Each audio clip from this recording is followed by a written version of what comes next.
முதல்ல எங்களுடைய கட்சியின் நலன், எங்களுடைய தோழர்களுடைய நலன், கட்சியினுடைய கட்டுப்பாடு, அமைப்பு, விதிமுறைகள், அது மட்டுமல்ல கட்சியின் மீதான நம்பகத்தன்மை, கட்சி தலைவர் மீதான நன்மதிப்பு, நம்பகத்தன்மை, இது எல்லாமே முதன்மை காரணம் நாங்கள் அவர் மேலே நடவடிக்கை எடுக்கிறது. என்ன நீங்கள் நான் சொல்ல வரேன்னு கேட்டிங்கன்னா, இப்போது கட்சியினுடைய கட்டுப்பாடு ரொம்ப முக்கியம். என்ன கட்டுப்பாடு?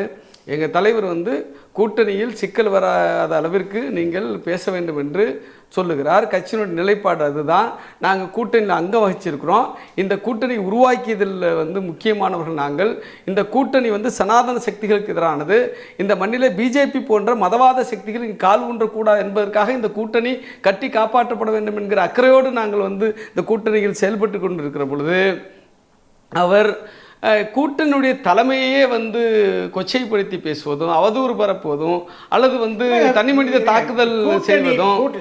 உங்களுடைய கட்சியின் கொள்கைகளுக்கு எதிராக, தலைமைக்கு எதிராக ஆதவ் அர்ஜுன் என்ன பேசினார்?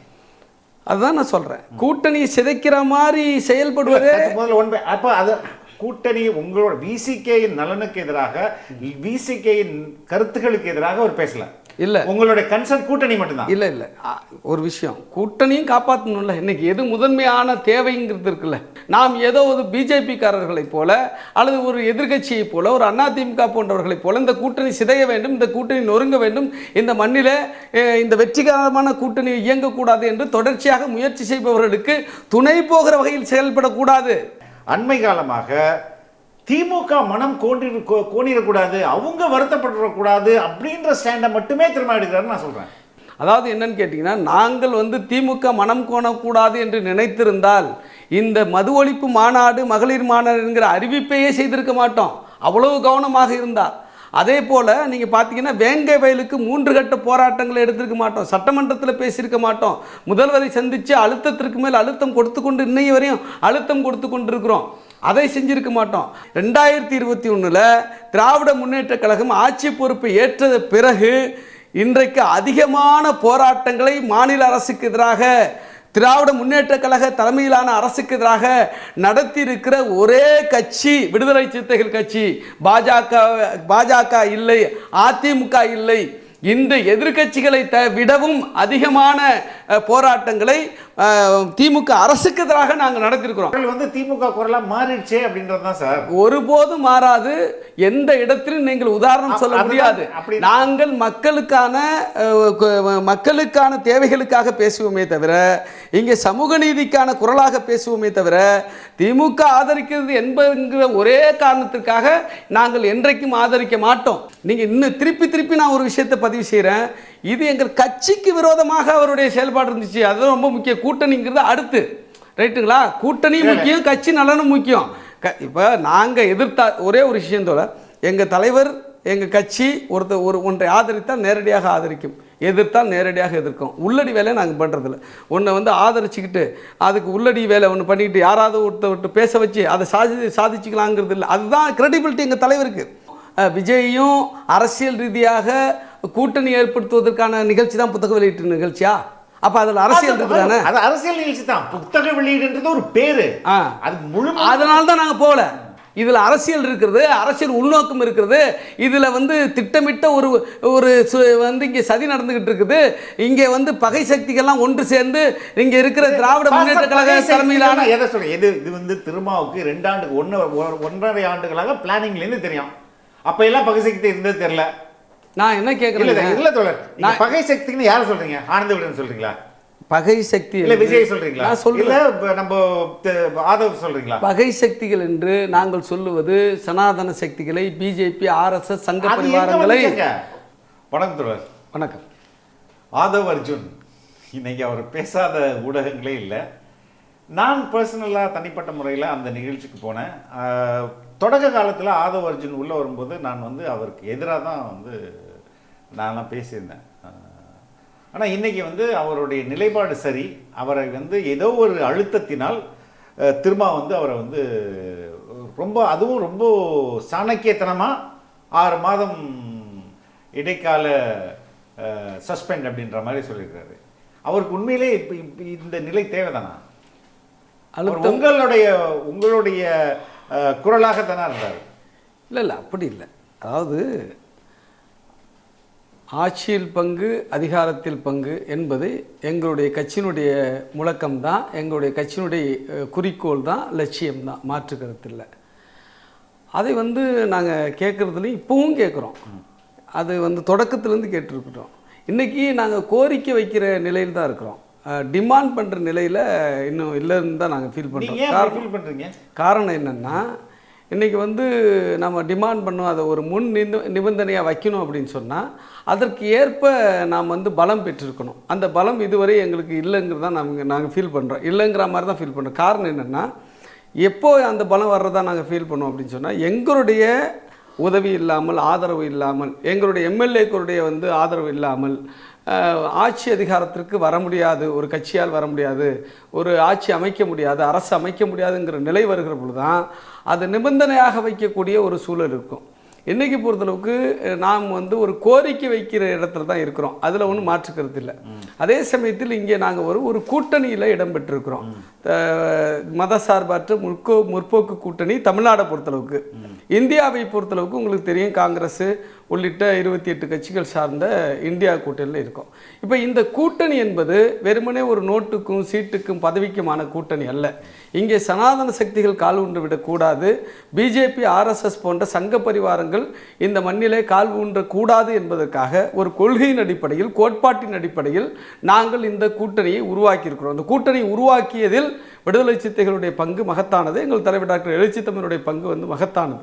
அப்படி இருக்கிற பொழுது இந்த கூட்டணிக்கு சிக்கல் ஏற்படுத்துகிற வகையில், இந்த கூட்டணியில் ஒரு சலசலப்பை உருவாக்குகிற வகையில் ஆதவ அர்ஜுனாவுடைய கருத்துக்கள் தொடர்ச்சியாக தனிமனித தாக்குதலாக இருக்கிறது. தனிமனித தாக்குதல் நீங்கள் எதை சொல்கிறீங்க? உதயநிதியை அவர் தனிப்பட்ட முறையில் தாக்குதல், அவர் தாக்கி பேசுனதையும் தான் நான் சொல்கிறேன். அதே சமயத்தில் இன்றைக்கி முதலமைச்சரை தனிப்பட்ட முறையில் தாக்கி பேசுகிறதையும் தான் நான் சொல்கிறேன். அப்படி இருக்கிற பொழுது நாம் இந்த கூட்டணியை பாதுகாக்க வேண்டிய அவசியம் இருக்கிறது. காரணம் என்னென்னா, இங்கே சமூக நீதிக்கான ஒரு கூட்டாக நாங்கள் இருக்கிறோம். இங்கே நாங்கள் சனாதன சக்திகளுக்கு, பிளவுவாத சக்திகளுக்கு, வெறுப்பு அரசியலை தூண்டி மக்களை இங்கே பிளவுபடுத்துகிற சக்திகளுக்கு, அரசியல் ஆதாயம் தேடுகிற சக்திகளுக்கு எதிராக நாங்கள் இருக்கிற பொழுது அந்த கூட்டணியில் சிக்கல் வருகிற வகையில், நெருடலை ஏற்படுத்துகிற வகையில் பேசுவதை நாங்கள் எங்கள் தலைவர் அழைச்சி அவருக்கு வார்னிங் பண்ணுறாரு. என்ன வேணுமானு கருத்து இருக்கலாம். ஐ வில் ஸ்டாப் இந்த இடத்துல. நீங்கள் பேசின 3-4 விஷயத்துல 1 by 1 போவோம். நீங்கள் பலம் இல்லை, நாங்கள் இன்னைக்கு நிபந்தனை செய்கிற இடத்தில் நாங்கள் இல்லை, கோரிக்கை வைக்கிற இடத்துல தான் நாங்கள் இருக்கிறோம்னு சொல்கிறீங்க. இதுவே விசிக தன் பலத்தை உணரல. அம்பேத்கர் சொல்ற மாதிரி ஒரு பெரிய யானை ஒரு சிறிய சங்கிலியில் கட்டப்படும் போது அது ஒரு சங்கிலி பலம் வாய்ந்ததுன்னு நினைச்சிட்டு இருக்கோம்னா ஏன் நான் அப்படி சொல்றேன்னா, இதை நம்ம ஆதவ அர்ஜுன் சொன்னதிலே எடுப்போம். இன்னைக்கு அவர் தரவுகளோட என்ன சொல்றேன்னா, 1,40,00,000 ஓட்டர்ஸ், தலித் ஓட்டர்ஸ் இங்க இருக்கிறாங்க. அவங்க பெரும்பான்மை தலித் சமூகம் இன்னைக்கு யாருடைய ஓட்டர்ஸா இருக்கிறாங்க? விசிக ஓட்டர்ஸ். விசிகே இங்கே தவிர்க்க முடியாத சக்தியா இருக்குதுங்க. அவருடைய பல நேர்காணல்ல எனக்கே தெரியும். டேட்டா 1,40,00,000 மொத்தமே 6 கோடி ஓட்டர்ஸ் தான் இங்க. அதுல இது ஒரு முக்கியமான நம்பர்ஸ்ல இருக்கு. ஸோ ஒன்று, நிச்சயமாக உங்களால் பார்கெனிங் பவரில், அதாவது திரும்ப இல்லை என்றால் எந்த கூட்டணியும் வெற்றி பெற முடியாதுன்ற நிலைமையில தான் இருக்கிறார். அது நீங்கள், உங்களுக்கு நல்லா தெரியும் என்ன காரணத்துக்காக நீங்கள் அப்படி உங்களை நீங்களே ரொம்ப, அது திருமாவுடைய நேச்சர் அப்படி தாங்க இருக்குது. பல நேரங்களில் தன்னுடைய பலம் தெரிந்து ரொம்ப சாஃப்டாக, ரொம்ப அமைதியாக அப்படி போகிற, மேபி அந்த குணமே இதில் ரிஃப்ளெக்ட் பண்ணலாம். இல்லை நீங்கள் உங்களுக்கும் அது தெரியும் நீங்கள் ஏன் அப்படி இருக்கீங்கன்னு தெரியல. நம்பர் 1. நம்பர் 2, நீங்கள் இன்னைக்கு டிமாண்ட் பண்ணலாம். நம்பர் 2, ஆதவ அர்ஜுன் சொன்னதே, இன்னைக்கு பிஜேபியோட நிலைமை 2% தான் அவங்களோட. அதனால மதவாதம் இங்கே செல்லுபடியாகாது என்று பல முறை தீர்மானம் சொல்லியாச்சு. ஆனாலும் நம்ம என்ன சொல்கிறோம், இந்த 1,40,00,000 ஓட்டர்ஸ் உள்ள ஒரு தலித் ஓட்டர்ஸை ரெப்ரசன்ட் பண்ணுற விசிகேவுக்கு அதிகாரத்தில் பங்குன்னா, ஐயோ கூட்டணி உடஞ்சி போயிடும் அப்படின்னு, அதுவே ஒரு சனாதனம் அப்படின்றது அவருடைய வாதம். 3வது தனிமனித தாக்குதல். அப்புறம் எந்த இடத்துல தனிமனித தாக்குதல் சொல்லல. இந்த அரசு அனைவருக்குமானது. இந்த அரசுல பிறப்பாலே ஒருத்தர் முதல்வருக்கு பையனா பிறந்துட்டாரு, அப்படின்றதுனாலே ஒரு முதலமைச்சர் ஆகக்கூடாது 26 அப்படின்றாரு. இது எல்லாமே உங்களுக்கு உகந்த முழக்கம் தானே, உகந்த ஆர்குமெண்ட் தானே. உங்கள் கேள்வியில் எடுத்த உடனே ஏதோ ஒரு அழுத்தத்தினால் ஆதவ அர்ஜுனா மீது நடவடிக்கை எடுத்ததா நீங்கள் சொல்கிறீங்க. அடுத்து சாணக்கியத்தனமாக 6 மாத காலம் வந்து சஸ்பெண்ட் பண்ணதா சொல்கிறீங்க. இது ரெண்டுமே வந்து ரொம்ப என்ன சொல்கிறதுனா ஆதாரமற்ற அல்லது ஒரு எல்லாரும் பொத்தாம்பொதுவில் வந்து அள்ளி வீசுகிற அது போன்ற ஒரு குற்றச்சாட்டாக வந்து நீங்களும் வச்சுருக்கீங்க அப்படிங்கிறது தான் நான் பார்க்குறேன். காரணம் என்ன, அழுத்தம் என்பது கிடையவே கிடையாது. இதில் என்னத்துக்காக நாங்கள் வந்து நடவடிக்கை எடுத்திருக்கோம்னா, ரொம்ப தெளிவான நிலைப்பாடை வந்து எங்கள் தலைவர் சொல்லியிருக்கு. என்ன நிலைப்பாடு?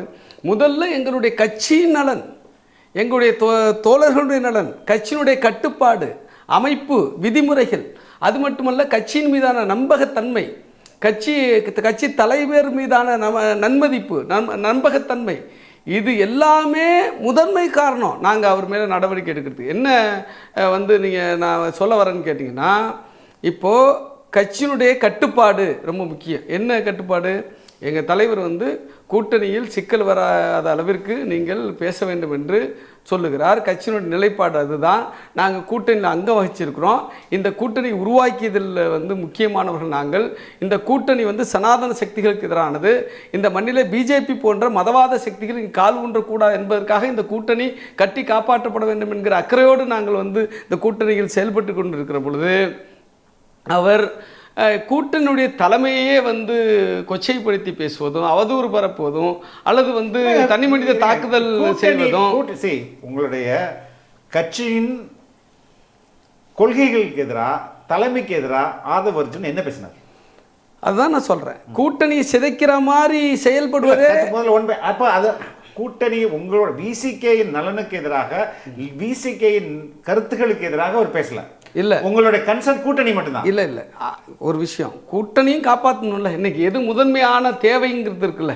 இப்போ முதன்மையான தேவை இந்த மண்ணை பாதுகாக்கணும். டோட்டல் சரண்டர் கிடையாது. அப்படி கிடையாது, அப்படி கிடையாது. நீங்கள் நான் சொல்லி முடிச்சிடறேன். அதாவது என்னன்னு கேட்டிங்கன்னா, எங்களுடைய கட்சியினுடைய கட்டுப்பாடு என்ன, எதை பேசணும், எதை பேசக்கூடாது, எது முதன்மையானது, எது அடுத்ததானது, எது நட்பு முரண், எது பகை முரண் என்பது ரொம்ப தெளிவாக இருக்கணும்.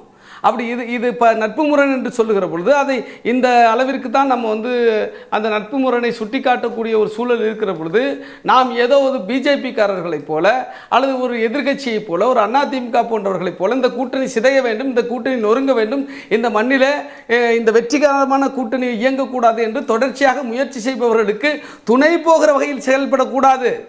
அப்படி துணை போகிற வகையில் செயல்படுவது என்பது மக்கள் நலனுக்கு எதிரானது. கட்சி நலனை கூட விடுங்க, மக்கள் நலனுக்கு எதிரானது. அண்மை காலமாக இந்த பாயிண்டை மட்டுமே பேசுமே.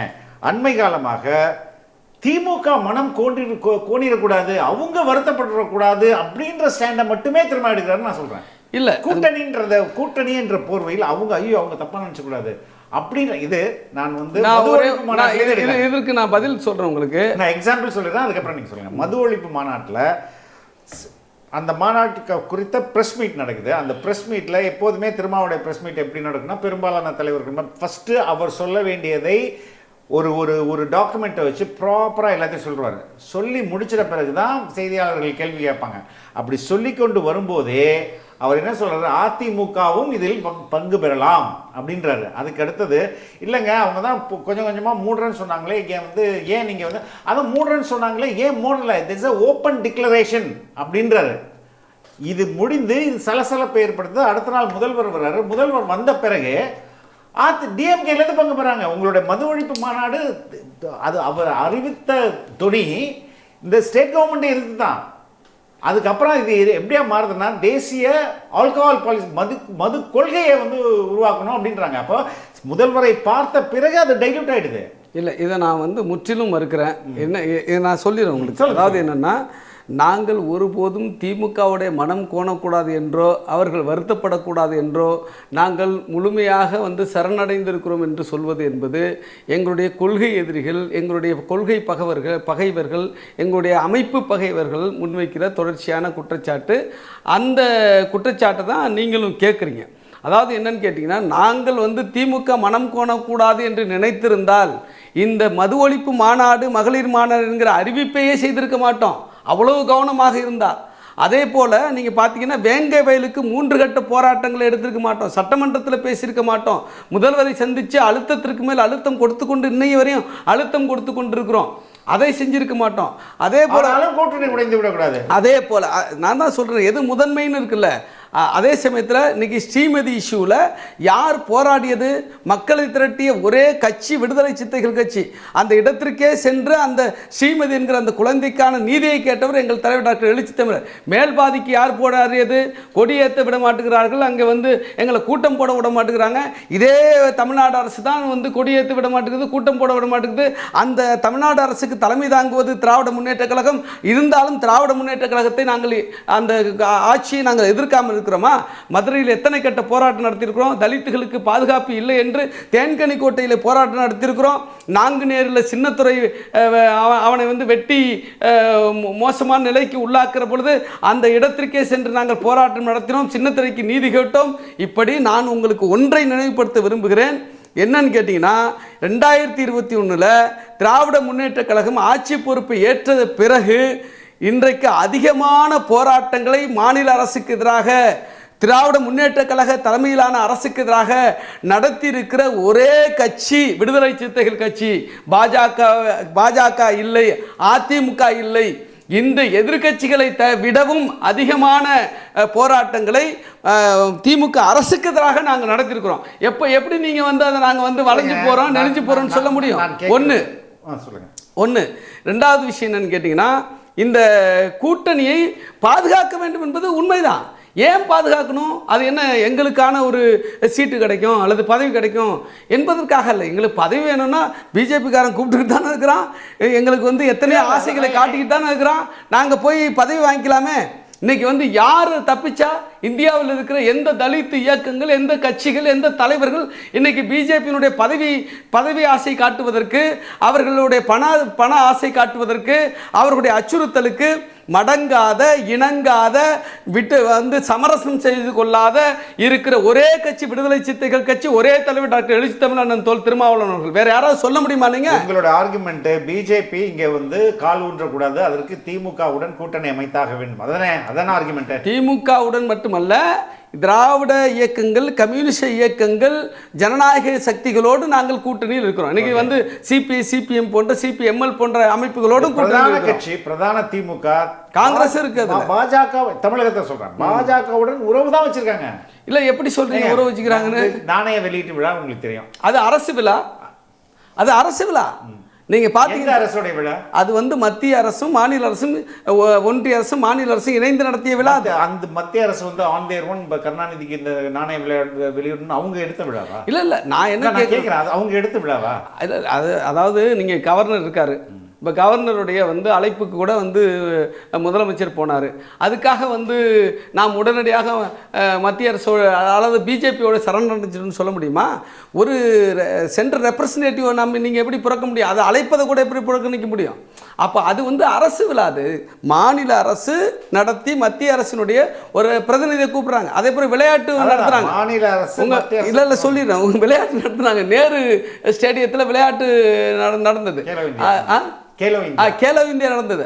அதுக்கு வந்து ஒன்றிய மோடி வந்தார், பிரதமர் வந்தார். பிரதமருங்கிற கெப்பாசிட்டியில் தான் வராரு ஒழிய பிஜேபி காரங்களும் திமுக காரங்களும் நிற்கிற மாதிரி நம்ம புரிஞ்சுக்க வேண்டிய அவசியம் கிடையாது. எந்த மத்திய அரசின் திட்டத்தை எதிர்த்து இங்கே வந்து திமுக அதாவது சோசியலாஜிக்கல் திட்டங்களை, அது புதிய கல்விக் கொள்கையாக இருக்கட்டும், இப்போ அண்மையில் இப்போ வந்து இந்த துப்புரவு தொழிலாளர்களுக்கு ஒரு ஸ்கீம் கொடுத்துருக்காங்க இல்லையா, அது கூட அதுதான் வந்து விஸ்வகர்மாவுடைய இன்னொரு வெர்ஷன் தானே. அங்கே வந்து நமஸ்தே அப்படின்ற பேர்ல அந்த திட்டத்தை அறிமுகப்படுத்துறாங்க, இங்க வந்து வேற பேர்ல அறிமுகப்படுத்துறாங்க. நீங்க எந்த திட்டத்தை, அதாவது தமிழ்நாட்டு மக்களுக்கு எதிரான அல்லது வந்து சமூக நீதிக்கு எதிரான அல்லது சமூகத்தை பிளவுபடுத்துகிற எந்த திட்டத்தை மாநில அரசு எதிர்க்கலன்னு சொல்லுங்க. அப்போ நீங்களே சுட்டி காட்டின புதிய கல்விக் கொள்கை ஏற்க மறுக்கிறதுனால தான் அவர் நிதி கொடுக்க மறுக்கிறாங்க. நமக்கு கஜேந்திர பாபு சொல்றாங்க எங்க ஃபுல்லா அக்செப்ட் பண்ணிக்கிறாங்க அப்படின்னு சொல்லி. இல்ல அந்த ஃபீல்ட்ல எக்ஸ்பர்ட். இல்ல இப்போ புதிய கல்விக் கொள்கை இன்னும் ஏத்துக்கலையே, தமிழ்நாடு வேற பேர்ல வருது. எப்படி இந்த துப்புரவு தொழிலாளர்கள் என்ன பேர்ல தொழில் நீ வந்து இவ்வளவு நேரம் என்கிட்ட வேலை செஞ்சிருந்த, இனிமே அதே தொழில் நீ தனியா நடத்து. இல்ல அதை வந்து நாம யாரும் ஏற்கல. அப்படி திமுக ஏற்றால் அதை நாங்கள் எதிர்ப்போம், அதுலேயும் மாற்றுக்கிறது கிடையாது. நான் திமுக குரலாக பேச முடியாது, ஆனால் எதிர்க்கிற விஷயங்களை சொல்றேன். குரல் வந்து திமுக குரலா மாறிடுச்சே அப்படின்றது தான் சார். ஒருபோதும் மாறாது. எந்த இடத்திலும் நீங்கள் உதாரணம் சொல்ல முடியாது. நாங்கள் மக்களுக்கான தேவைகளுக்காக பேசுவோமே தவிர, இங்கே சமூக நீதிக்கான குரலாக பேசுவோமே தவிர, திமுக ஆதரிக்கிறது என்பதுங்கிற ஒரே காரணத்திற்காக நாங்கள் என்றைக்கும் ஆதரிக்க மாட்டோம். நீங்கள் ஒரு விஷயத்தை இந்த இடத்துல நான் குறிப்பிட விரும்புகிறேன். இப்போ இப்படிப்பட்ட பேச்சு கூட வந்தது முன்னாடியே. திமுக வந்து பிஜேபி கூட கொஞ்சம் இணக்கமாக போகிற சூழல் இருக்கும் அப்படின்னு வந்து ஒரு பேச்சு வரும் பொழுது, எங்கள் தலைவருடைய மணிவிழாவில் எங்கள் தலைவருக்கு மணிவிழா வந்து இங்கே சென்னையில் நடந்துச்சு, கலைவாணர் அரங்கத்தில் நடந்தது. அப்போ முதலமைச்சர் வந்து சீஃப் கெஸ்டாக கலந்துக்கிட்டார். அப்போவே ஒரு தன்னை வாழ்த்த வந்த முதலமைச்சராக இருந்த போதிலும் கூட அன்றைக்கே சுட்டி காட்டினார். என்ன சுட்டி காட்டினார்னா, எந்த இடத்திலும் சமரசம் செய்து கொள்ளக்கூடாது, எந்த ஒரு சிறிய ஒரு அட்ஜஸ்ட்மெண்ட் இருந்தாலும் அது சமரசத்திற்கு வழிவகுக்கும் என்பதை சுட்டி காட்டினார். அதற்கு முதலமைச்சர் பதில் சொன்னார். என்ன பதில் சொன்னார்னா, நானும் சகோதரர் திருமாவளவனும் ஒரு தாய் வயிற்று பிள்ளைகள், அவருடைய அனைத்து விதமான வழிகாட்டுதல் நான் ஏற்கிறேன், ஒருபோதும் அவருடைய எதிர்பார்ப்புக்கு எதிராக, இந்த சமூக நீதிக்கு எதிராக ஒருபோதும் இந்த கலைஞருடைய மகன் நடந்து கொள்ள மாட்டார் என்று அவரே சொன்னார். அப்படி இருக்கும் பொழுது நாங்கள் எங்க தவறு மற்ற ஸ்டேட்டை பாருங்க தொடர்.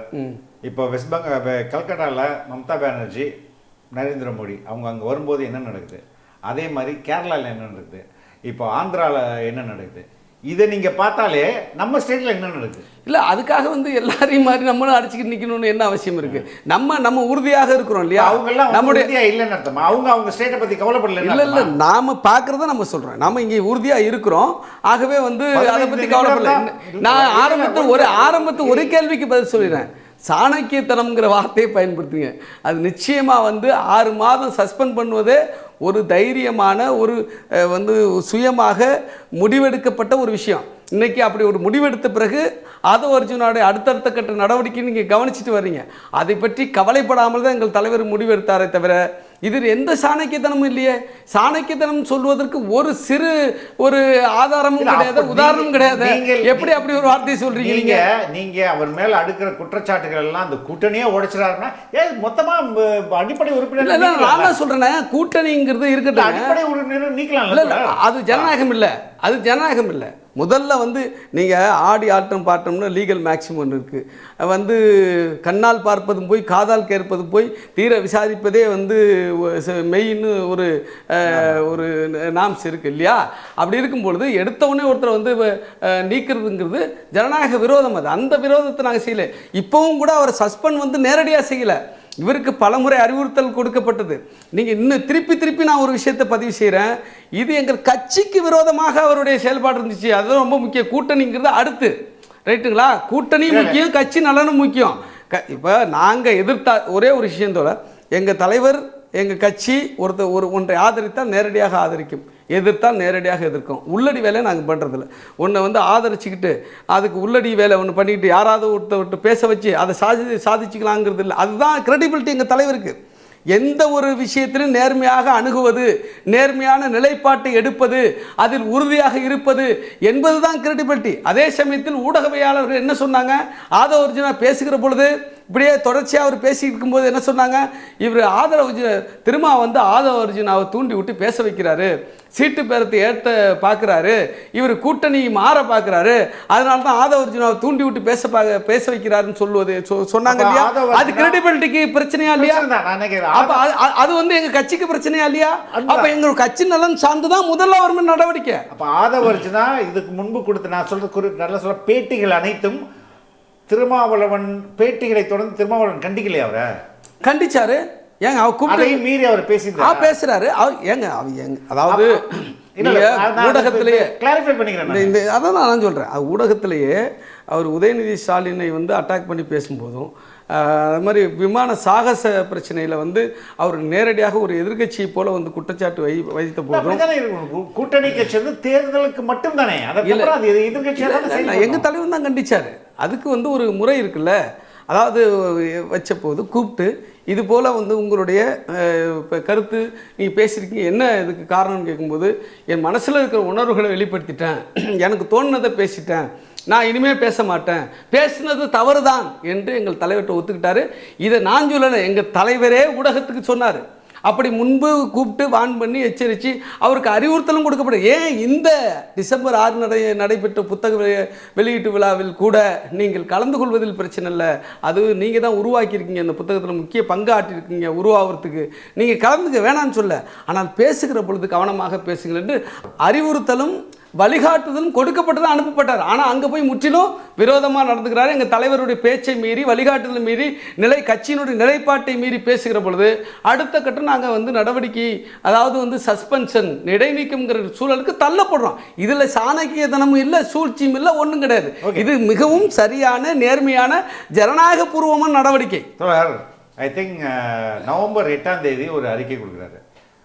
ஒரு முரண்பட்ட கொள்கையில் முரண்பட்ட தலைவர்கள் ஒன்று கூடி ஒரு புத்தக வெளியீடு நடக்கிறதுனால கூட்டணி உடைஞ்சிரும் அப்படின்னு நினைக்கிறது ஒரு அபத்தம் அப்படின்னு திரும்ப ஒரு அறிக்கை கிட்டத்தட்ட 1 மாதத்துக்கு முன்பு கொடுக்குறாரு. அதற்கு அடுத்தது என்னைக்கு விழா நடக்குதோ அன்னைக்கு மார்னிங் இன்னொரு அறிக்கையை கொடுக்குறாரு. இதுக்குமே முரணான இருக்குது. எப்படின்னா இந்த ஒரு புத்தக வெளியீட்டு விழாவில் கலந்துக்கிறதுனால கூட்டணிக்குள்ள குழப்பம் ஏற்படும் அப்படின்னு சொல்லிட்டு அது என்ன ஒரு ஆர்குமெண்ட், எதற்காக அதை தவிர்த்தாரு? அப்படி என்ன போயிருமா அது? இதுக்கு 2 விஷயத்தை நான் சொல்லுறேன். ஃபஸ்ட்டே நீங்கள் ஒரு முறை சொன்னீங்க, மது ஒழிப்பு மாநாட்டுக்கு அதிமுகவுக்கு அழைப்பு கொடுத்தாருங்க. அது பொதுவாக அதிமுகவுக்கான அழைப்பு இல்லை, அது அதிமுகவும் வரலாம், அதுதான் சொல்கிறேன். அதனால தான் நான் சொல்கிறேன். ரைட்டு, அதை வந்து அதுக்கு ஒரு விளக்கம் இருக்குது. அது என்ன இன்டர்பிரேஷன் நான் சொல்லிடணும்ல. அதாவது என்ன சொல்கிறாருன்னா, பத்திரிகையாளர் கேள்வி கேட்குறாங்க, இதற்கு வந்து நீங்கள் அதிமுகவுக்கும் அழைப்பீங்களா அப்படின்னு கேட்கும் பொழுது, இல்லை நான் பத்திரிகையாளர்களை சொல்லலை, அவங்க கேட்கல, அதனால தான் நான் ரொம்ப தெளிவாக சொன்னேன். அவர் பேசி முடிக்கும் போது இறுதியாக அவரே தான் சொல்கிறார். அதுக்கப்புறம் இல்லை, பத்திரிகையாளர் கேள்விக்கு தான் பதில் சொல்கிறாரு. அந்த கேள்விக்கு என்ன பதில் சொல்கிறாருன்னா, இந்த மது ஒழிப்பில் உடன்பாடு கொண்ட, போதைப் பொருள் ஒழிப்பில் உடன்பாடு கொண்ட யார் வேண்டுமானும் வரலாம், அதிமுக கூட வரலான்னு சொல்கிறார். ஆமாம் தோழர், இல்லை இல்லை இல்லை இல்லை, நீங்கள் நல்லா அதுக்கப்புறம் அதிமுகவும் பங்கு பெறலாம் அப்படின்ட்டு அதுக்கு இது நீங்கள் சொல்கிறத இந்த போதை ஒழிப்பில் உடன்பாடு கொண்ட இல்லை. நான் என்ன கேட்குறேன் உங்களை, நான் ஒரு எதிர் கேள்வி கேட்குறேன் உங்களை, அதுக்கு என்ன நோக்கம் சொல்லி சொன்னார்? இல்லை, அதுக்கு அடுத்தது சொல்கிறேன், அது அப்போ தான் உங்களுக்கு தெரியும். அது இப்போ சாதி மத பிரிவினவாதத்தை ஏற்படுத்தாத, அதாவது பாமக பிஜேபி தவிர எல்லாரும் வரலாம். ஆமாம் ஆமாம், அப்படி தான் சொன்னார். அதுக்கு என்ன காரணம்னா, இது வந்து ஒரு ஓப்பன் ஹார்ட்டட், ஒரு சமூக நலத்தின் டிக்ளரேஷன் தான் சொல்றாரு. இல்ல, open declaration, not only open declaration, it open hearted invitation. அவங்க திமுக குறைக்கிறேன்னு சொன்னாங்க, குறைக்க மாட்டேங்கிறாங்களே, நானும் அதை தான் கேட்கிறேன். அப்ப நீங்க அவங்கள தானே கேட்கணும். அதுக்கு நான் இல்ல செய்தியாளர் கேட்கிறேன். அப்ப திமுகவை தானே கேட்கணும் நீங்க. ஆமா, இட் இஸ் ஓப்பன் டிக்ளரேஷன், அதுதான் அப்படி தான் சொல்றாரு. ஆமாம், இப்போவும் நாங்கள் மாற்றுக்கிறது சொல்லலையே, எப்போவும் நாங்கள் மாற்றுக்கிறது சொல்லலையே. இருங்க, நான் அதை விளக்கம் சொல்லிடுறேன். அப்போ அவர் என்ன சொல்கிறாருன்னா, இதில் அரசியல் பார்க்க வேண்டியில்லை, இதில் தேர்தல் கணக்கு வழக்கு பார்க்க வேண்டியில்லை, இது மக்கள் நலன்தான் முக்கியம். போதையால், போதை வஸ்துக்களால், மதுவால், டாஸ்மாக்கால் இந்த சமூகம் சீரழிந்து கொண்டிருக்கிறது. இதில் வந்து நீங்கள் எந்த வேறுபாடு இல்லாமல், அரசியல் வேறுபாடு இல்லாமல், ஜாதி வேறுபாடு இல்லாமல், மத வேறுபாடு இல்லாமல், இந்த போதை ஒழிப்பில், மது ஒழிப்பில் உடன்பாடு இருக்கிற எல்லாரும் கலந்துக்கலான்னு சொல்கிறார். விஜய்க்கு கூட அழைப்பு சொன்னார், வாங்க நீங்கள் கூட கலந்துக்கலான்னாரு, அதிமுக கலந்துக்கலான்னு சொன்னார். இது எப்படி மாற்றப்பட்டது? இதான் என்னுடைய கேள்வி. மாற்றப்படவே இல்லையா? மாற்றப்பட்டது. இதே பத்திரிகையாளர்கள் எப்படி பேசினாங்க? ஏன் நான் உதாரணத்துக்கு ஓப்பனாகவே ஒருத்தர் பேர் சொல்கிறேன். மணி என்ன சொன்னார், பத்திரிகையாளர் மணி என்ன சொன்னார், திருமாவளவன் ஏன் அப்படி ஒரு அழைப்பு கொடுக்குறாரு, அவர் வந்து கூட்டணிக்கு அச்சாரம் போடுறாரு, திமுக கூட்டணி விட்டு வெளியேற போகிறாரு, அவர் வந்து இப்போவே அதிமுகவுக்கு கூப்பிட்றான்னு சொன்னால் அது நிச்சயமாக கூட்டணி மாற போகிறதுனுடைய ஒரு கணக்கு தான் இது என்று சொல்லவில்லையா? அவர் மட்டும் இல்லைனா, நாடறிந்த ஒரு பத்திரிகையாளங்கிறதுனால சொல்கிறேன், அவர் மட்டும் சொல்ல. இன்னொன்னு கேட்டார், ஏடிஎம்கே பிஜேபி வரவேனா, பாமக வரவேனா, ஏடிஎம்கே நீங்க வாங்க, விஜய் நீங்க வாங்கன்றதுக்கு அப்புறம் என்ன அர்த்தம்? இல்ல, உடன்பாடு கொண்ட அனைவரும் வரலாம், அது ரொம்ப முக்கியமா வச்சுங்க. உடன்பாடு கொண்ட அனைவரும் வரலாம், மதவாத சக்திகள், ஜாதியவாதி சக்திகளை தவிர அனைவரும். நம்ம பழைய விஷயத்துல இல்ல இல்ல இல்ல, இதுக்கு இதுல இருந்து ஒரு பதில் இல்ல, இங்க இருந்து ஆரம்பிக்குது.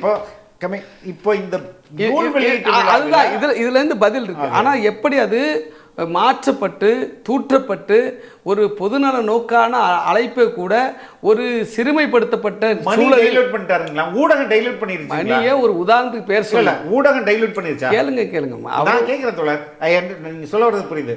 ஊடகம் இந்த மொத்த இஷ்யூவை டைலூட் பண்ணிருச்சா? இல்லைங்க, இதுக்கு ஒரு ஒரு எதை சொல்றதுன்னா ஒரு உள்நோக்கம் கற்பிக்கிறாங்க இல்லைங்க. சிஎம் அடுத்த நாள் வந்த உடனே திரும்ப போய் பார்க்குறாரு, திரும்ப வர சொல்லியிருக்காரு சிஎம். இல்லை சிஎம்ஐ போய் பார்த்தது வேற விஷயத்துக்கு. அதாவது என்னன்னா இந்த மது ஒழிப்பு குறித்தான ஒரு ரெப்ரசன்டேஷன் கொடுக்குறாரு. அது மட்டும் இல்லை, ஒரு வேற சில கோரிக்கை கேளுங்க வேற சில கோரிக்கைகளும் கொடுத்தாரு. இந்த கேள்வி கேட்டீங்க, நல்ல காலம் நீங்கள் நினைவுபடுத்துனது. அப்போ வெளியில் வந்துட்டு அவர் போய் சிஎம்ஐ பார்த்து இப்படி போராட்டம் நடத்துகிறோம் நீங்கள் வாங்கினாலும் கூப்பிடல, போனதே வேறு விஷயத்துக்கு இந்த மனு கொடுக்குறது தான் போகிறாங்க. இன்னும் பல எப்போதான் அப்படி தான் நடக்கும். இன்னைக்கு கூட புயலுக்கு நிவாரண நிதி கொடுக்க மாதிரி தான் போவாங்க. இல்லை நீங்கள் அதுக்கு உள்நோக்கம் கற்பிக்கிறது அதை எப்படி நாங்கள் ஏற்றுக்க முடியும்? ஒன்று, அப்போ அவர் வெளியில் ஒருபோதும் மாநில அரசுடைய ரெஸ்பான்சிபிலிட்டியை விட்டுட்டு பேசலை.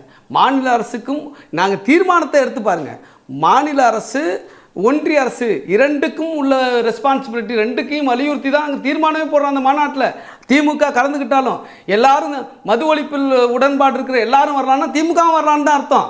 அரசு என்பது அதே அந்த அரசு தான், அந்த அரசுடைய அந்த அரசின் அந்த அரசு பிளஸ் அந்த கட்சியில் முக்கியமான பெரும் தலைவர்கள் மது ஆலைகள் நடத்துறாங்க. அப்ப யாரை உங்களை ஏமாத்துறாங்களா? மக்கள். திமுக உங்களை ஏமாத்துது, நீங்க மக்களை ஏமாத்துறீங்க. அப்படி புரிஞ்சுக்கலாம். அப்படியெல்லாம் இல்லை, நாங்கள் உண்மையை மக்களுக்கு வெளிப்படுத்துகிறோம், அம்பலப்படுத்துகிறோம். அது திமுகவாக இருந்தாலும் சரி அல்லது ஆலை யார் நடத்தினாலும் சரி, இதை மக்கள் புரிந்து கொள்ள வேண்டும், மக்கள் கிளர்ந்தல வேண்டும். அவங்களுக்கு குற்ற உணர்ச்சி இல்லாமல் கலந்துறாங்களா? அது நீங்கள் அவங்கள்ட்ட தான் கேட்கணும், சரிங்களா? ரெண்டாவது, மக்களை கிளர்ந்தல செய்ய வேண்டும், மக்கள் போராட்டமாக இதை மாற்ற வேண்டும், என்ன நடக்குது என்பதை மக்களுக்கு தெளிவுபடுத்துறதுக்கு அவர்களை எழுச்சிவதற்கு தான் நாங்கள் அழைப்பு விடுக்கிறோமே தவிர நாங்கள் யாருக்காகவும் பயந்து கொண்டு எங்கள் நிலைப்பாட்டை என்றைக்கும் மாற்றவில்லை. ஒன்று, இதை எதுக்காக இவ்வளோ தூரம் சொன்னேன்னு கேட்டிங்கன்னா, இந்த டிசம்பர் 6 நிகழ்ச்சியில் எங்கள் தலைவர் அறிவித்த மாதிரி நீங்கள் இப்போ சொன்னது போல் கலந்துக்கிறதுல எங்களுக்கு எந்த மாற்று கருத்தும் இல்லை. விஜய் வெளியிடுறாரு அல்லது பெற்றுக்கொள்கிறாரு என்பதிலையும் எங்களுக்கு மாற்று கருத்து இல்லை. உங்களுக்கு தெரியும் என்னென்னா, இது ஓராண்டுக்கு முன்பே திட்டமிடப்பட்ட ஒரு நிகழ்வு. முதலமைச்சர் மு.க. ஸ்டாலின் அவர்கள் வெளியிட எங்கள் தலைவர் பெற்றுக்கொள்வதாக இருந்த ஒரு நிகழ்வு. இது ஏப்ரல் 14 வெளியிடப்படுவதாக இருந்த நிகழ்வு. என்னுடைய கணக்கு அப்போ வாய்ஸ் ஆஃப் காமன்ஸ் இதை நடத்துறது அப்படின்ற ஒரே காரணத்தினால தான் முதல்வர் இதை அனுமதி பங்கு பெற போவதில்லைன்னு சொல்லியிருக்காங்க. உங்கள் அனுமானத்துக்கு எந்த பதில் இல்லை. இல்லை இப்பதான் தெரியுது. இல்லை உங்கள் அனுமானத்துக்கு எந்த பதில் இல்லை. ஏப்ரல் 14 நடந்திருந்தா அவர் வந்திருப்பார் தானே. ஏப்ரல் 14 நடக்கல, அப்போ இது எலெக்ஷன் வந்துருச்சுல்ல, பார்லிமெண்ட் எலெக்ஷன் வந்துச்சுல, அதை எப்படி நீங்கள் இப்படி ஒரு இன்ஃப்ளூயன்ஸ் பண்ண முடியும்? முடியாது. அப்போ அந்த நிகழ்வு தள்ளி போகும் பொழுது எங்கள் தலைவர் வெளியிடுவதாகவும் வேறு பெற்றுக்கொள்வதற்கு வேறு சிலர் வருவதாக இருந்தது. ஒரு கட்டத்தில் விக்கிரவாண்டி மாநாட்டுக்கு முன்பு விஜய் பெற்றுக்கொள்வார் என்றே ஃபிக்ஸ் பண்ணப்பட்டது. அப்போவும் எங்கள் தலைவர் மாற்றுக்கிறது சொல்ல காரணம் என்னென்னா, மாநாட்டுக்கு முன்பு விஜயோடைய நிலைப்பாடு வேறு மாதிரியாக இருந்தது. அவர் அம்பேத்கர், பெரியார், காமராஜர், பிறப்புக்கும் எல்லா உயிருக்கும் என்றெல்லாம் பேசி கொண்டிருந்தார். ஆனால் மாநாட்டில் அவருடைய பேச்சு என்பது முழுக்க முழுக்க ஒரு குழப்பமானதாகவும் கொள்கை தெளிவற்று. இல்லை, என்ன குழப்பமானது, என்ன கொள்கை தெளிவற்று? பாசிசம் குறித்து என்ன பேசினார் அவர்? எனக்கு பதில் சொல்லுங்க. செய்தால் அது பாசிசம், மாநிலத்தில் செஞ்சால் அது பாயாசம் கேட்டார். இல்லை, மத்தியில் செய்தால் பாசிசம், அது நீங்க பண்ணா பாயாசமான்னு கேட்டாரு. இது கரெக்டான வார்த்தை இல்லை அவர் பேசினது. இல்லை, அவங்க செஞ்சா பாசிசம், நீங்க பண்றது பாயாசமா அப்படின்னு கேட்டார். இது எப்படி நான் ஒரு திமுக எப்படி பாசிச கட்சின்னு சொல்லுவீங்க? பாசிசத்தோட ஒரு கூறு தோழர். என்னுடைய கைதே பாசிச இதுதான் தோழர். இல்ல எதிர்குறல்கள் இங்க இருந்தா எல்லாத்தையும் உள்ள போடு. கஸ்தூரி அரஸ்ட் வரையும் அதை நாங்கள் எங்கள் தலைவர் உங்களுடைய கைதை கண்டித்து சொல்றேன் எங்க நிலைப்பாட்டை சொல்றேன். எங்களுடைய தலைவர் உங்கள் கைதை கண்டித்து முதல் அறிக்கையை கொடுத்தவர், அதை கண்டித்தவர், அதுல மாற்று கருத்து கிடையாது. ஆனால் இப்படி காவல்துறை நடவடிக்கை என்பது எதிர்குறலே இருக்காம இருக்கு. நிச்சயமா அதுல நான் மாறுபடல, அதுல நான் மாறுபடல.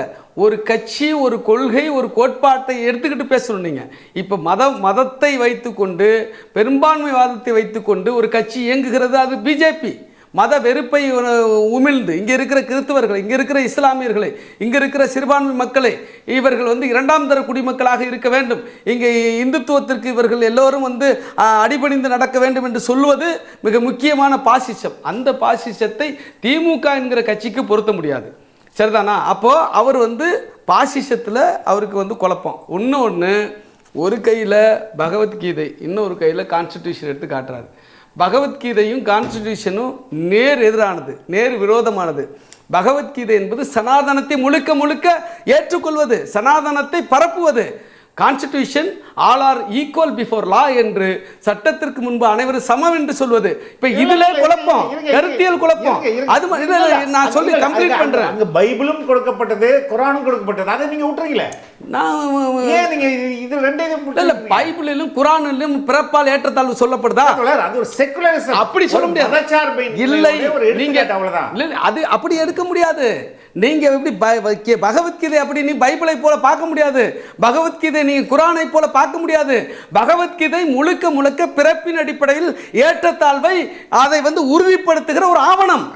அந்த ஆவணத்தை எப்படி நீங்க வந்து சரி என்று கையில் எடுத்துக்கொண்டு பேச முடியும்? அது யாருடைய ஆவணம்?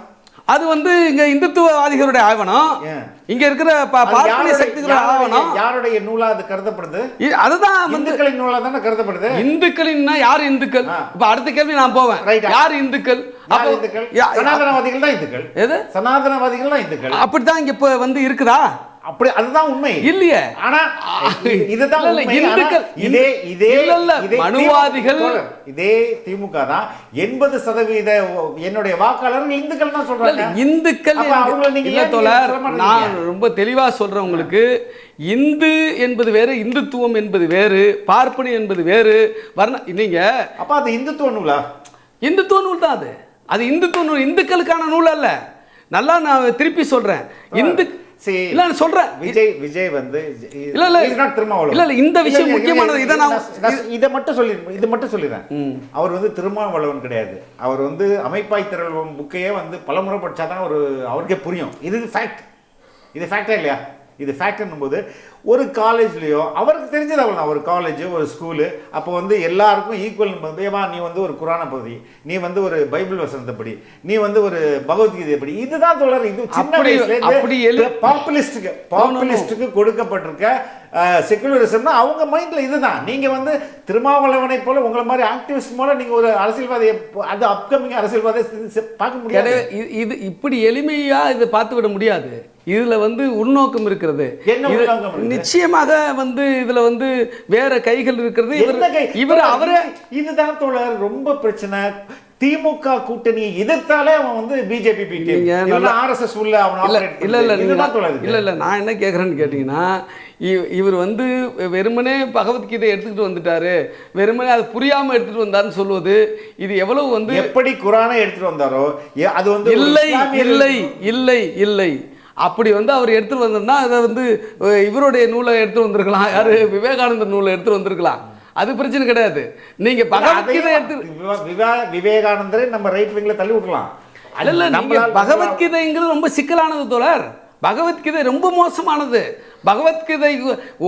பகவத்கீதை என்பதே இங்கே வந்து சனாதனத்தை உறுதிப்படுத்துகிற மிக மிக முக்கியமான ஆயுதம் அது.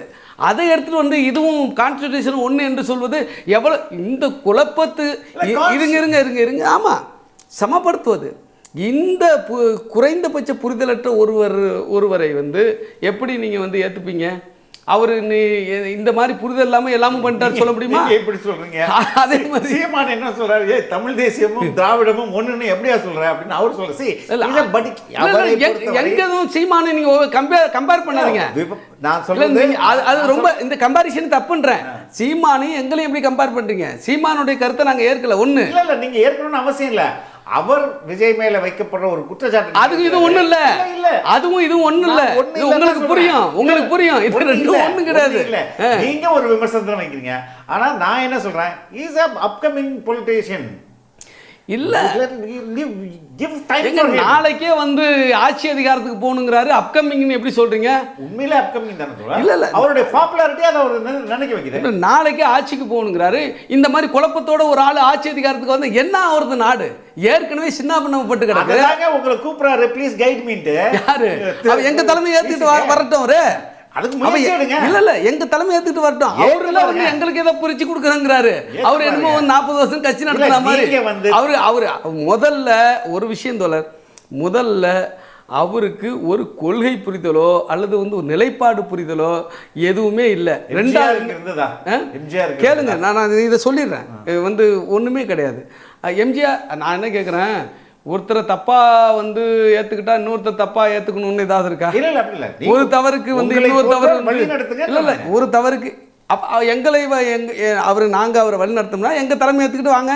அதுக்கான எந்த முயற்சியுமே எடுக்கல. அதுக்கு ஆதவர்ஜன் ஒரு முயற்சி எடுத்தாரு, அதான் நீ அடிச்சு குத்தி அனுப்பிச்சிங்களே. என்ன முயற்சி எடுத்தாரு? அவர் தானே அது முயற்சி எடுத்தாரு. என்ன அவர் தலைமையில எங்களை கொண்டு போய் சேர்க்கறதுக்கா? இல்ல தோழர், அப்படி எங்க சொன்னாரு அவரு? இல்ல என்ன முயற்சி எடுத்தாரு எங்க தலைமையில அவரை கொண்டு வந்து சேர்க்கறதுக்கா? இல்லை, ஒரு டயலாக்ன்றது ஒரு உருவாகணும். அந்த டயலாக் உருவாகிறதுக்கு அவர் முயற்சி பண்ணாரு. அந்த டயலாகே வேணாம் போ, நீ முதல்ல போன அடிச்சு தட்டி விட்டீங்களா நீங்க? அப்ப அதுல இப்ப நீங்களே மாட்டிக்கிட்டீங்க பாருங்க. இப்போ வந்து எங்களையும் விஜயையும் அரசியல் ரீதியாக கூட்டணி ஏற்படுத்துவதற்கான நிகழ்ச்சி தான் புத்தக வெளியீட்டு நிகழ்ச்சியா? அப்ப அதுல அரசியல் இருக்குதானே? அது அரசியல் நிகழ்ச்சி தான். புத்தக வெளியீடுன்றது ஒரு பேரு. அது முழு, அதனால தான் நாங்க போகல. இதுல அரசியல் இருக்கிறது, அரசியல் உள்நோக்கம் இருக்கிறது. இதுல வந்து திட்டமிட்ட ஒரு வந்து இங்க சதி நடந்துகிட்டு இருக்குது.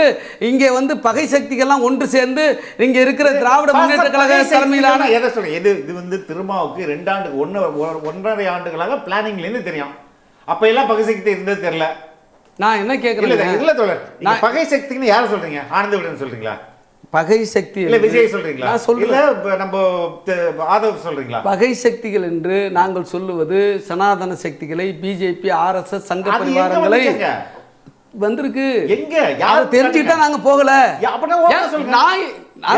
நான் சொல்றேன் ஓப்பனா, எங்க தினமலர்ல போட்டாங்க இல்லையாங்க? சம்பந்தம் இருக்கு, சம்பந்தம் இருக்கு தோழர். வெளியிட்டாங்க. எப்படி செய்தி வெளியிட்டாங்க? இதான் கேள்வி எங்களுடைய. இருங்க தோழர், எப்படி வெளியிட்டாங்க செய்தி? இப்போ நீங்க வந்து எங்க தலைவர் வந்து கலந்துக்கிறாரு, விஜய் வந்து பெற்றுக்கொள்றாரு, எங்க தலைவர் வெளியிடுறாரு. இந்த செய்தி ஆனந்த விகடன் எங்கள் தலைவருக்கு விஜய்க்கு இங்கே வந்து அது சரியா இல்லையா, கலந்துக்கலாமா வேண்டாமா அப்படிங்கிற வந்து பேச்சுவார்த்தை நடக்குது.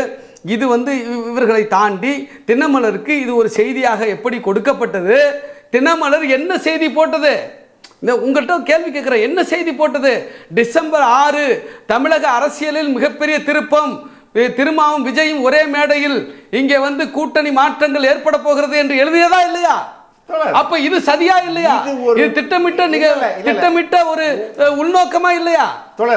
இதையெல்லாம் தெரிந்து கொண்டுதான் புரிந்து கொண்டுதான் நாங்கள் அவாய்ட் பண்ணோம். அப்படின்னா ஒரு ஹெட்லைன் நியூஸ் ஒரு கூட்டணியில குழப்பத்தை ஏற்படுத்திடும் அப்படின்னு நம்புறது எவ்வளவு அபத்தம். அந்த ஹெட்லைன் நியூஸ் வந்து எப்படி வந்ததுங்கிறது எங்களுக்கு தெரியும்ல. இல்ல நான் என்ன சொல்றேன், ஒரு செய்தியாளருக்கு ஸ்கூப் எடுக்கிறதான அவனுடைய தொழிலே. எதுங்க அது எப்படிங்க தினமலருக்கு மட்டும் கிடைச்சிச்சு? தினமலருக்கு மட்டும் எப்படி கிடைச்சிச்சு? அவன் எப்படி ஒரு தலைப்பு இப்படி போட்டான்? இதை ஒட்டி என்ன பேசப்பட்டது, என்ன விவாதிக்கப்பட்டது? அப்ப இதுல எல்லாம் என்ன இருக்கு என்பது எங்களுக்கு தெரியாதா? இதை நாங்க டிஸ்கிரீட் என்கொயரி பண்ண மாட்டோமா? பண்ணி இதுல வந்து பிஜேபி இருக்காங்கன்னா என்ன அர்த்தம்? அது தினமலர்ல வெறுமனே செய்தியாக நீங்க பாக்குறீங்க. நாங்க வெறுமனே செய்தியாக வரல, இது திட்டமிட்டு தினமலருக்கு கொடுக்கப்பட்டிருக்கிறது. தினமலர் திட்டமிட்டு இதை வெளியிட்டிருக்கிறது. இப்படி நிறுத்துங்க. நான் வந்து சொல்றேன், திட்டமிட்டு ஆதவர்ஜுனன் நீ விலக்கிட்டு என்னை வந்து பாரு அப்படின்னு சிஎம் சொல்றேன். நான் சொல்றேன், இதே செய்தியின் அடிப்படையில் 48 மணி நேரத்தில் நடவடிக்கை எடுக்கப்படும், முதல்வரை சந்திப்பதற்கு முன்பு நடவடிக்கை எடுக்கப்படும். அப்படி யார் செய்தி வந்தது? அப்படி யார் சொன்னா? நிறைய செய்தி நான் காட்டுறேன் உங்களுக்கு. கிடையவே கிடையாது. செய்தி வந்தது கிடையவே கிடையாது. நீங்க நல்லா ஒரு விஷயத்தை நான் சொல்றேன், வந்தது தோழர், நான் உறுதி. நல்லா கேட்டுங்க. எங்க தலைவர் அப்படின்னா ஆதவர்ஜுனாவை நீங்க போங்கன்னு கூட சொல்லியிருக்க வேண்டியதில்லை, நீங்கள் போய் கலந்துங்கன்னு சொல்கிறார். அதில் ஒரு ஜனநாயகம் இருக்குது. போகும்போது கூட அட்வைஸ் பண்ணி அனுப்புகிறார். அப்படி அட்வைஸ் பண்ணி அனுப்புறதையும் இவர் மீறுறாரு. மீறினது மட்டுமல்ல, கட்சியினுடைய நிலைப்பாடு, தலைமையினுடைய நிலைப்பாடு, தலைவருடைய வழிகாட்டுதலை மீறுகிறார். அப்படி மீறுற பிறகு அது கட்சிக்கு தலைமைக்கு எங்கள் கட்சியினுடைய நிலைப்பாட்டுக்கு இது எதிராக இருக்கிறது. ஆகவே நாங்கள் நடவடிக்கை எடுக்க வேண்டிய சூழலுக்கு தள்ளப்படுகிறோம். 6ஆம் தேதி அங்கே நிகழ்ச்சி நடக்குது, வெளியீட்டு விழா நிகழ்ச்சி நடக்குது, சரிங்களா? 7ஆம் தேதி அதே ஆனந்த் டெல்டுமுடைய வச்சு அவருடைய நூல் ஐகானோகிளாஸ்ட் அப்படிங்கிற அந்த நூலை வந்து நாங்கள் எங்கள் கட்சியினுடைய தலைமை அலுவலகத்தில் வெளியிடுறோம். அந்த நிகழ்ச்சி மாலை வரையும் நீளுது. மாலைக்கு பிறகு அங்கே வந்து இருக்கிற கட்சிக்காரர்களை சந்திக்கிறாங்க. இரவு வந்து ரொம்ப தாமதமாக தலைவர் போகிறாரு. காலையில் அதிகாலையில் எழும்பி மதுரை போகிறாரு. மதுரையில் அதாவது 7ஆம் தேதி நூல் வெளியீட்டு ஆச்சா, 8ஆம் தேதி மதுரையில் வந்து கொடியேற்ற நிகழ்ச்சி, மற்ற நிகழ்ச்சிகளுக்கு 8ஆம் தேதி முழுக்க அவர் மதுரை இருக்கிற அவர் பேட்டி கொடுக்கிறார். அந்த பேட்டி முக்கியமானது கேளுங்க. அவர் 8ஆம் தேதி இரவு தான் வர்றாரு. 9ஆம் தேதி காலையில் இவருக்கு மீது நடவடிக்கை எடுக்கப்படுகிறது. அப்போ இது ஸ்டெப் பை ஸ்டெப்பாக எந்த விதமான தாமதமும் இல்லாமல், எந்த விதமான வந்து இங்கே வந்து வேற சூழலுக்கு இடம் கொடுக்காமல் எடுக்கப்பட்ட நடவடிக்கை. இதை கேளுங்க, நான் சொல்லிடுறேன், நீங்கள் கேட்ட கேள்விக்கு நான் சொல்லிடுறேன். ஆனால் நிவாரணம் கொடுக்க வேண்டும் என்று அதற்கு முன்பே எடுக்கப்பட்ட முடிவு அது. முதலமைச்சரை சந்தித்து நிவாரணம் கொடுக்க வேண்டும், குறைந்தபட்சம் 10 லட்சமாவது கொடுக்க வேண்டும் என்று எங்கள் தலைவரும் பொதுச்செயலாளர்கள் உள்ளிட்டவர்கள் எடுத்த முடிவு அது. அந்த முடிவுக்கு நான் உண்மையிலே சொல்கிறேன், நீங்கள் நம்புங்க நம்பாமல் போங்க, 10 லட்ச ரூபாய் அரேஞ்ச் பண்ண முடியல, அதான் உண்மை. அது உண்மையாக இருக்கும். அதில் கேளுங்க, 10 லட்ச ரூபாய் எப்படி அரேஞ்ச் பண்ணுறதுலே வந்து 2-3 நாள் போச்சு. அப்போ அதன் பிறகு தான் ஒரு முடிவு எடுக்கப்படுகிறது. எம்எல்ஏக்கள் 4 பேரும் அவங்க 1 மாத சம்பளங்களை கொடுக்கட்டும், எம்பி 2 பேரும் 2 மாத சம்பளங்களை கொடுக்கட்டும்னு அந்த நிதியை வாங்கி தான் அவர் வந்து 9ஆம் தேதி முதலமைச்சரை சந்திக்க போகிறார். ஏற்கனவே அந்த தேதி பெறப்பட்டு விட்டது. இந்த நடவடிக்கைக்கும் அதுக்கும் எந்த ஒட்டும் இல்லை, உறவும் இல்லை. மொட்டை தலைக்கும் முழங்காலுக்கும் முடிச்சு போடுவதில் எந்த அர்த்தமும் இல்லை. அப்புறம் எப்படி இப்படியாக செய்திகள் சமூக வலைதளத்தில் வந்தது? அப்ப இதை யார் லீக் பண்ணது? எதை வேணுமாலும் இப்ப என்ன கேட்கறாங்க? இருங்க, தினமலருக்கு ஒரு ஆர்குமெண்ட் வைக்கிறீங்க, யாரோ லீக் பண்ணிருக்காங்கன்ட்டு. அப்ப இங்க யார் லீக் பண்ணது? நீங்க லீக் பண்ணீங்க. என்ன லீக் பண்ணாங்க? இன்னும் வந்து 48 மணி நேரத்தில் நடவடிக்கை எடுக்கப்படும், நடவடிக்கை எடுத்த பிறகு முதல்வரை சந்திப்பார், அப்படி ஒரு செய்தி லீக் இல்லை. நான் மறுக்கிறேன், அப்படி நியூஸே இல்லை. நீங்க காட்டுங்க, நான் அதை பத்தி பேசுவோம். அது இல்லை. இப்போ சொல்லுங்க, இப்போ ஆதவர்ஜுனுடைய அடுத்த கட்டமான நடவடிக்கை எப்படி இருக்கும்? உங்களுடைய பைலாஸ் படியே சொல்லுங்க, என்ன மாதிரியான நடக்கும்? அவர் 6 மாத காலம் சஸ்பெண்ட் பண்ணியிருக்கிறோம். அவர் விளக்கம் கொடுத்து வருத்தம் தெரிவித்து அல்லது தன்னுடைய செயல்பாட்டுக்கு அவர் வந்து உரிய விளக்கம் கொடுத்து கட்சியில் வந்து அந்த விளக்கம் ஏற்றுக்கொள்ளப்படுமானால் கட்சியில் வந்து அவர் தொடர்ந்து பயணிக்கலாம். இல்லைன்னு சொன்னால் வந்து அவருடைய விளக்கத்தின் அடிப்படையில் முடிவு எடுக்கப்படும். இதற்கு இடையில் ஆதவர்ஜுனா என்ன நிலைப்பாடு எடுக்கிறாரு என்பது அவருக்கு தான் தெரியும். அவருடைய விருப்பம், அவருடைய சுதந்திரம். ஆனால் உண்மையிலே திரும்ப ஒரு ஜனநாயகவாதி, அவருக்கு வந்து கொடுப்பார் என்றுதான் நினைக்கிறேன். இவர் வந்து எப்படி நடந்துக்கு பாருங்க, என்னுடைய கணிப்பா தான். ஐ திங்க் 6 மாசம் முடிச்சுட்டு அதுக்கு முன்பே கூட பேட்ச் பார்க்கலாம். இல்லைன்னா இவர் வேணான்னு பிடிச்சிட்டு கையில தான் இருக்கு. ரொம்ப ரொம்ப நன்றி தோழர். நன்றி.